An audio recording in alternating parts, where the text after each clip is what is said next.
لا إله إلا الله محمد. بسم الله الرحمن الرحيم والصلاة والسلام على أشرف المرسلين سيدنا محمد وعلى آله وصحبه أجمعين وبعد. Donc, chers frères et sœurs de la mosquée de Quincy-Boussy, tant qu'il y a des frères et des sœurs qui, alhamdoulilah, s'unissent dans le bien, c'est qu'il y a du bien dans la communauté. Et c'est pour cela qu'Allah subhanahu wa ta'ala nous a donné un bienfait immense qui est de se regrouper autour d'un lieu.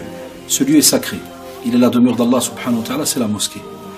Enfin, toute personne, et on n'arrête pas de le répéter à nos jeunes, toute personne qui a l'occasion de pouvoir participer à ce bienfait immense, qui est soit la construction d'une mosquée, aider dans une mosquée, et le degré, on va dire, le plus simple, mais qui, mashallah, est immense auprès d'Allah subhanahu wa ta'ala, d'être présent à la mosquée.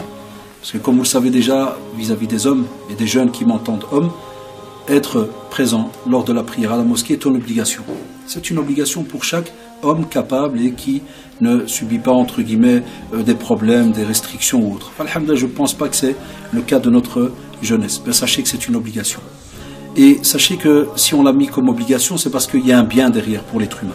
Wallahi, chers frères et chères sœurs, la mosquée, c'est l'endroit où tu vas trouver ton apaisement.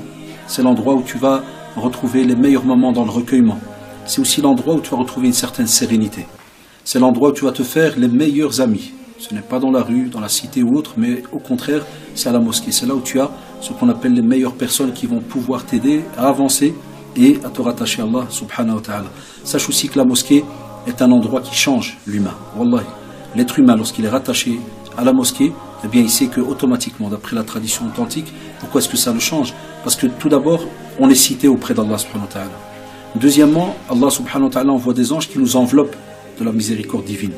Enfin, le fait d'être enveloppé de la miséricorde divine, qui peut te donner ce bénéfice? Wallahi, aucun être humain sur terre ne pourrait te le donner.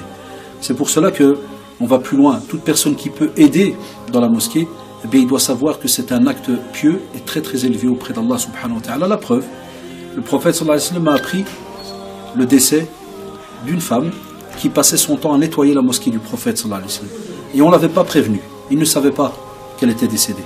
Enfin, subhanallah, lorsqu'il a demandé après elle et qu'on lui a dit voilà, ya Rasulallah, elle est morte, la première chose qu'il a demandé, il a dit prenez-moi vers sa tombe, montrez-moi où est-ce qu'elle est enterrée.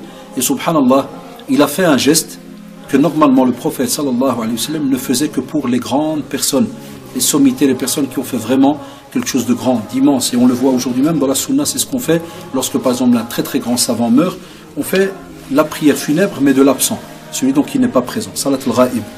Rappelez-vous, il l'a fait pour le Néjus, le Najashi, donc qui avait accueilli les premiers musulmans lors de la première immigration, qui est devenu musulman par après. Le prophète sallallahu, lorsqu'il a appris sa mort, a fait la prière de l'absent. Eh bien, il a refait la prière funèbre pour cette femme. Allahu Akbar, se retrouver, mashallah, dans cette situation-là, ça veut dire que toute personne alors qui est, si on comprend bien les textes, toute personne qui est dans la mosquée, qui est présente, il est quelqu'un qui est dans l'estime du prophète sallallahu alayhi wa sallam. Puisque un acte a été fait spécialement parce que la personne nettoyait la mosquée. Quel est cet acte? Une prière funèbre alors que cette personne est déjà décédée. Sincèrement, c'est immense. Sincèrement, c'est un acte immense. Mais, comme vous le savez, Satan Allah va toujours s'arranger pour minimiser ces choses-là. C'est pour ça qu'aujourd'hui, parler d'être présent à la mosquée ou de venir aider ou de faire certaines petites choses, on trouve cela tellement minime et tellement peut-être peu, ou on pense même que ça ne rapporte rien, que les étapes, les stratagèmes de Satan se mettent en marche. À un point où, au fur et à mesure, on délaisse cette mosquée, cette demeure d'Allah subhanahu wa ta'ala, et puis on s'étonne qu'on a donc une communauté qui des fois peut, entre guillemets, valoir plus d'une dizaine de milliers de personnes, mais on trouve des fois que 50, 100, 120, loin de là. Normalement, c'est le lieu par excellence où on devrait se regrouper, où on devrait se rencontrer, où on devrait discuter, partager, subhanallah, nos joies, nos tristesses. Donc, je vous incite absolument à participer à dans cette mosquée, ce qu'on appellerait, subhanallah, la mosquée au sein du village. C'est comme ça, on disait avant l'église au sein du village. On a aussi, alhamdoulilah, maintenant, la mosquée au sein du village. Et c'est là que vous allez retrouver votre apaisement, votre joie, votre sérénité. Et sachez aussi qu'en allant vers la mosquée, chaque pas que vous faites, Allah subhanahu wa ta'ala vous élève en degrés, vous donne des hasanat et vous efface aussi donc des péchés.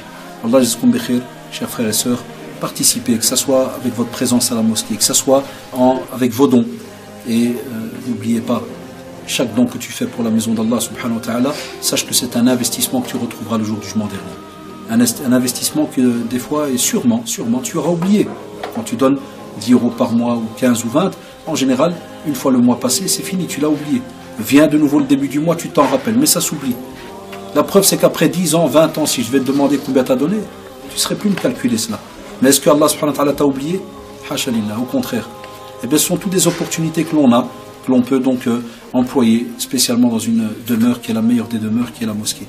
Enfin, faites votre possible, faites en sorte de rester unis dans ce lieu de prière. Faites en sorte aussi de profiter de ces moments qui sont très très importants, ces moments spirituels, spécialement la prière en groupe, les surérogatoires, les conférences, les rappels, l'étude du Coran, la langue arabe. Il y a plein d'activités que l'on peut faire, que ce soit aussi dans le domaine social, que ce soit aussi tout ce qui est pour nos petits frères et petites sœurs, les remédiations scolaires. Il y a, machallah, plein de choses. Mais pour y arriver, les frères ont besoin et sœurs de votre présence. Fallah d'alikum, faites votre possible.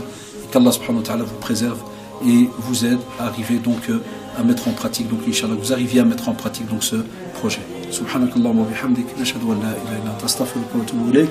Subhana rabbika rabbil izzati amma yasifun wa salamun ala al mursalin walhamdulillahi rabbil alamin wa jazakumullah. Assalamu alaykum wa rahmatullah.